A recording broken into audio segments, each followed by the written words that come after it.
Bonjour Marc Botenga. Bonjour. Salut Pablo. Salut, salut.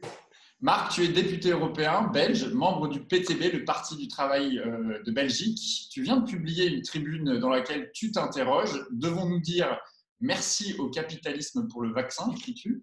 Alors tu vas nous dire, tu nous diras s'il faut dire merci aux industries pharmaceutiques dans un instant. Mais d'abord, un mot quand même d'Europe. Tu es député européen, je le disais. On l'a vu depuis décembre, l'Union européenne essaie au moins d'accorder ses violons sur la vaccination et sa diffusion. Je dis essaie parce que quand on voit les disparités aujourd'hui entre les pays membres de l'Union européenne, ce qui fait d'ailleurs un peu de la France un pays assez ridicule compte tenu des chiffres de la vaccination, est-ce qu'il y a vraiment une stratégie européenne aujourd'hui? Ben, il y a eu une tentative effectivement face à différents pays qui étaient en train d'acheter des vaccins ou de préacheter des vaccins, de grouper ça et de se dire, voilà, on va en tant qu'Union européenne acheter ensemble des vaccins et puis les distribuer de manière plus ou moins équitable entre les pays. Donc, soit en soi, la philosophie n'était pas mauvaise. Le grand problème, c'est qu'effectivement, on voit aujourd'hui qu'il n'y a pas de sincérité, je dirais, d'un certain nombre de pays, parce qu'on voit qu'un certain nombre de pays ont dit oui, mais nous, on a besoin de davantage de vaccins, donc on va en acheter en parallèle. Donc, évidemment, ça affaiblit un peu, je trouve, la stratégie européenne et ça crée aussi des frustrations et des frictions entre pays, c'est très, très clair. Et de deux, c'est que l'argument pour négocier ensemble, normalement, c'est d'avoir un poids supplémentaire. Ça veut dire quoi? Ça veut dire, voilà, si la Belgique, par exemple, ou la France négocie avec une industrie pharmaceutique, une multinationale pharmaceutique, ces pays-là vont avoir moins de poids que les 27 ensemble de l'Union européenne. Le problème, c'est que ce qu'on a vu, c'est qu'à la fin des négociations, l'Union européenne a plus ou moins payé le prix que demandait l'entreprise pharmaceutique. Et là, évidemment, on perd cet avantage comparatif, si je peux dire, qu'on aurait dû avoir. Et donc, voilà, après, il y a une série de difficultés, je pense, au niveau national aussi. On les voit en Belgique, on les voit en Allemagne, etc., sur oui, la distribution, la vaccination même, hein, la mise en place. Et là, je pense qu'on est sur quelque chose de structurel, sur comment nos systèmes de santé en Belgique et dans d'autres pays ont été affaiblis ou n'ont pas été développés par rapport à la première ligne. Et donc, ça fait qu'aujourd'hui, on n'est pas préparé tout simplement. Juste un mot quand même sur ce que tu disais justement sur l'échelle européenne, cette capacité qu'aurait dû avoir l'Europe de négocier pour l'ensemble des pays, non pas les pays individuellement. La présidente de la Commission européenne s'était engagée à ce qu'il y ait une véritable transparence sur ces négociations, sur ces accords, au moins pour les eurodéputés, que vous ayez des informations sur ça. La transparence ça a été fait ou pas? Non, pour l'instant, il n'y a eu aucune transparence. Donc ça, il faut vraiment être très, très clair là-dessus. Donc, on a eu quelques promesses vagues de la Commission européenne. La promesse la plus radicale qu'on a eue est la suivante, c'est-à-dire nous allons organiser une chambre noire quelque part où vous aurez accès, certains députés sélectionnés auront accès à des éléments sur les contrats conclus.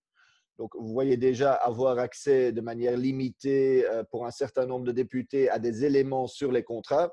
On est très loin d'une grande transparence sur… Maintenant, on pense, on espère qu'une fois que tous les contrats seront conclus, qu'on aura effectivement accès à tous ces contrats. Le grand problème, c'est qu'à ce moment-là, les contrats ont été conclus. Vous voyez, normalement, pourquoi est-ce qu'il faudrait mobiliser la transparence et les gens au moment de la négociation? C'est pour mettre la pression. A posteriori, voilà. On ne pourrait que constater. Et comment ça se passe, comment ça se passe en Belgique? Je sais qu'il y a un objectif de 70 à 80% de personnes vaccinées. Vous êtes globalement moins réticents que les Français à se faire vacciner. J'ai vu que le chiffre, c'était environ de 25%, quand chez nous, c'est 60%. Ça se passe comment? Ça s'organise comment? Vous avez aussi des publics, des priorités, des publics cibles pour les vaccinations? Oui, il y a donc maintenant le premier groupe, disons, à se faire vacciner, c'est le groupe, ce qu'on nous on appelle les maisons de repos. Donc, ils sont chez vous les EHPAD, si je ne C'est m'abuse. ça. Et donc, là, il y a d'abord pour les résidents, d'ailleurs, hein, donc il y a un peu un débat là-dessus. Est-ce que les résidents et puis pourquoi pas le personnel en premier lieu, etc., etc. Donc ça, c'est, disons, c'est le premier groupe. Et ensuite, on ira vers, oui, d'autres groupes à risque, hein. Donc, on pense notamment aux personnes qui ont plus de 65 ans, qui ont des comorbidités, etc. Comment ça se passe dans la pratique? Je pense que c'est un peu ce que je disais tout à l'heure. On a un problème par rapport à l'organisation de cette campagne de vaccination qui n'a pas été préparée. Je veux dire, on n'a pas fait de grands préparatifs, tandis qu'on le savait. Je veux dire, on savait déjà il y a quelques mois, il y a plusieurs mois d'ailleurs. Donc, on aurait pu mettre ça en place, faire ce qu'on appelle des dry runs, hein, donc des simulations. Tout ça n'a pas été fait. Et donc, bon, maintenant, les critiques sont là en disant que c'est trop lent, hein, donc qu'on n'avance pas assez vite.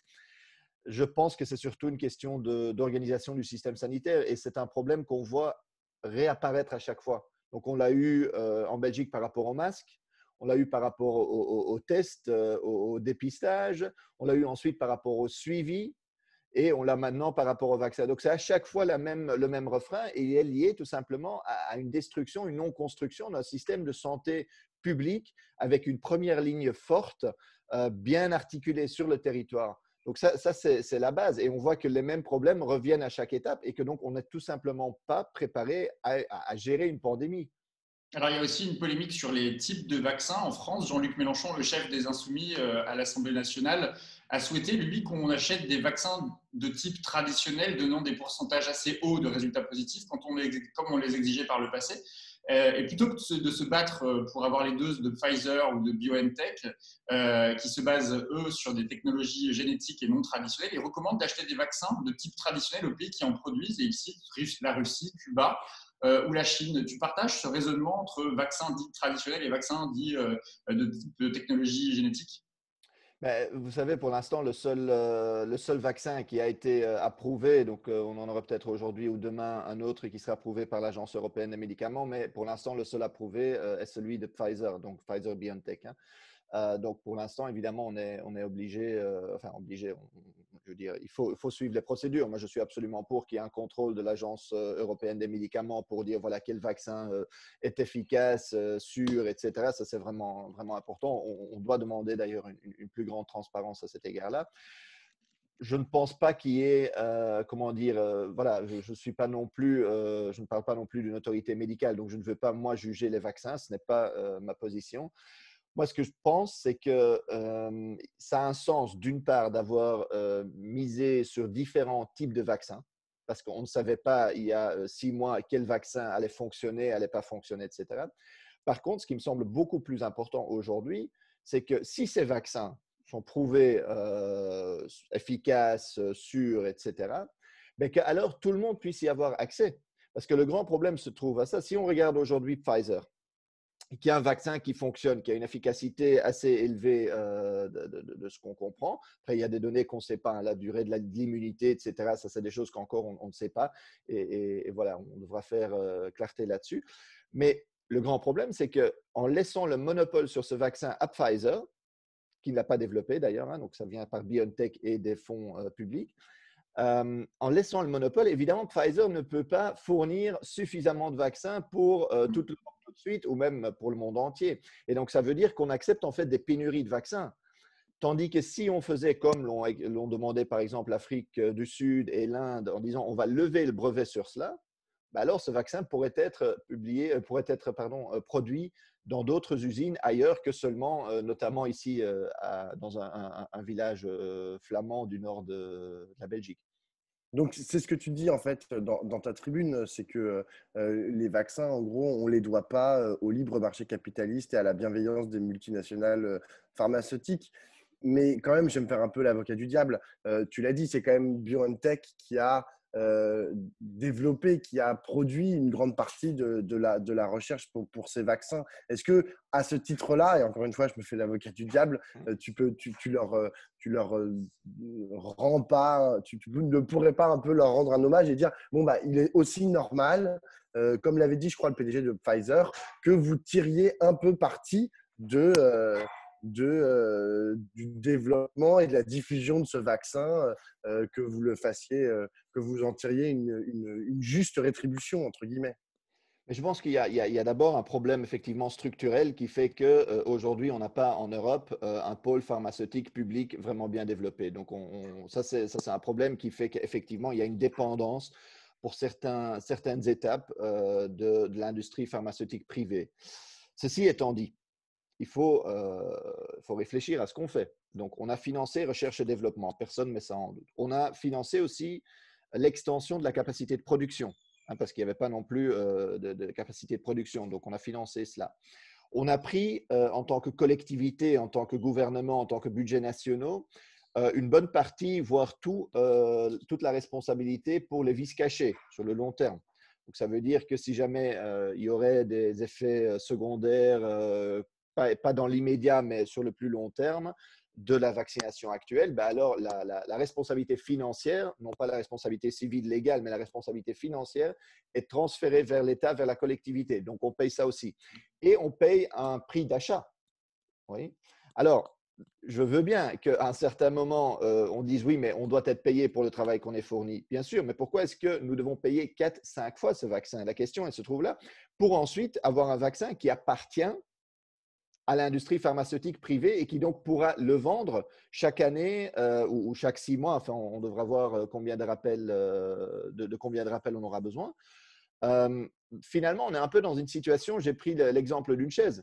Vous allez vers un menuisier, vous lui demandez, vous dites, voilà, ça c'est une chaise que je voudrais, vous payer pour qu'il fasse la recherche, le développement de la chaise. Vous dites, si jamais la chaise se casse, il y a quelqu'un qui tombe, ben, c'est moi qui paye, ne vous inquiétez pas. Vous l'achetez, la chaise, et ensuite, vous allez payer au menuisier chaque année pour pouvoir vous asseoir sur cette chaise. Alors, notre raisonnement et le raisonnement de pas mal de gens, c'est ben, alors ça devrait être relevé du domaine public. Avec ça, on n'est pas en train de voler même aux industries pharmaceutiques. On est en train d'éviter une privatisation quelque part. Et je veux quand même ajouter une autre pensée qui a été complètement évacuée du débat, une autre idée, c'est celle de, et sans doute que ça a été dit en France, on doit tous faire des efforts. C'est une pandémie, c'est une situation extraordinaire, etc. Nous devons tous, et d'ailleurs on a tous fait des efforts, on est confinés à peu près à intermittence depuis mars. On ne demande pas cet effort-là vraiment aux industries pharmaceutiques qui pourraient faire un geste. Et pourquoi est-ce qu'elles ne font pas un geste justement en disant, voilà, sur ce truc-ci, comme c'est une pandémie et comme nous n'avons pas la capacité de production nécessaire, partageons les brevets. On entend dans ce que tu dis justement une critique aussi de nos modèles, de nos sociétés, enfin une critique du capitalisme, c'est clairement ce que tu dis dans ta tribune. Mais comme compte tenu de l'urgence dans laquelle on est, on ne peut pas tout d'un coup mettre dans un pôle public, même si évidemment c'est sans doute une des leçons qu'on pourra retenir de la crise que l'on vit. Mais c'est quoi nos marges de manœuvre concrètement si le politique devait avoir un pouvoir aujourd'hui? Quelles sont les marges de manœuvre aujourd'hui des politiques sur la fabrication du vaccin, sur le prix du vaccin, sur même l'accessibilité du vaccin? On va parler dans un instant sur les disparités mondiales de l'accessibilité de ce vaccin. Mais c'est quoi les marges de manœuvre concrètement du politique face aujourd'hui au pouvoir des laboratoires pharmaceutiques? Mais ça, c'est une question, j'ai envie de dire, de volonté politique. Donc, il faut tout de suite être clair sur le fait que les moyens juridiques et légaux ne manquent pas. Donc, on n'est pas dans une situation où on n'a pas les outils. On a les outils.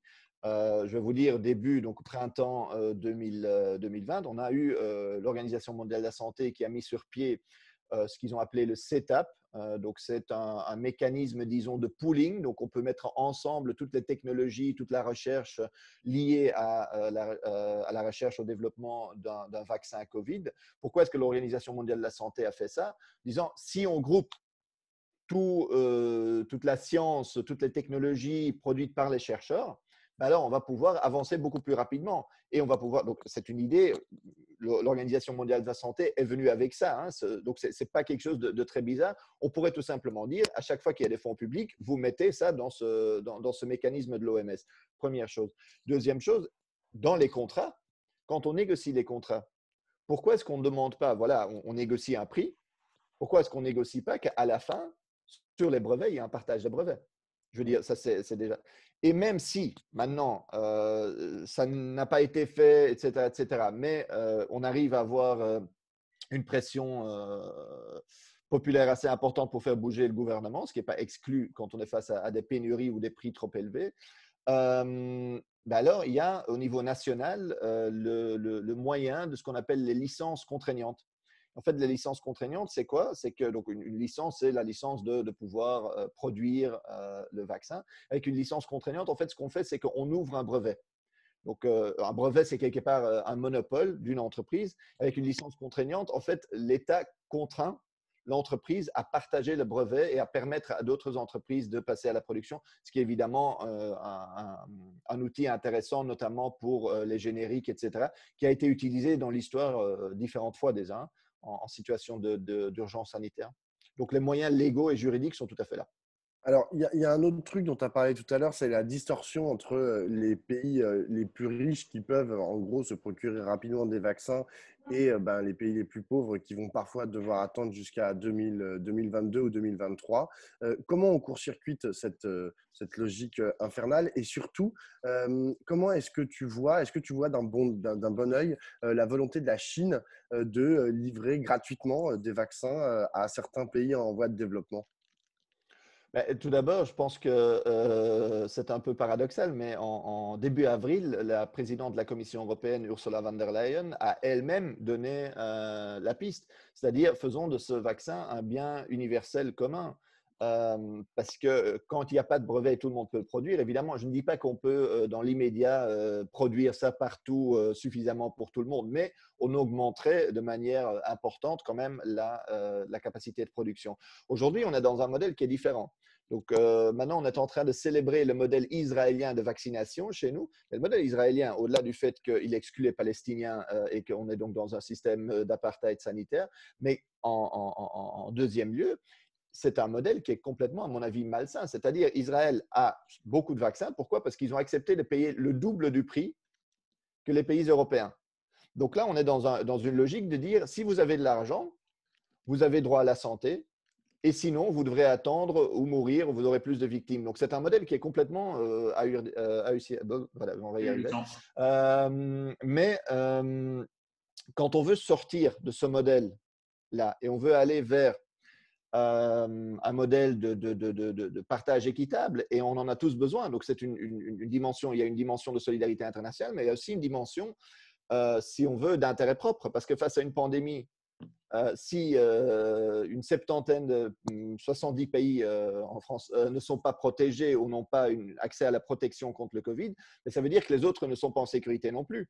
Donc, il faut une immunité partagée, une protection partagée dans tout le monde.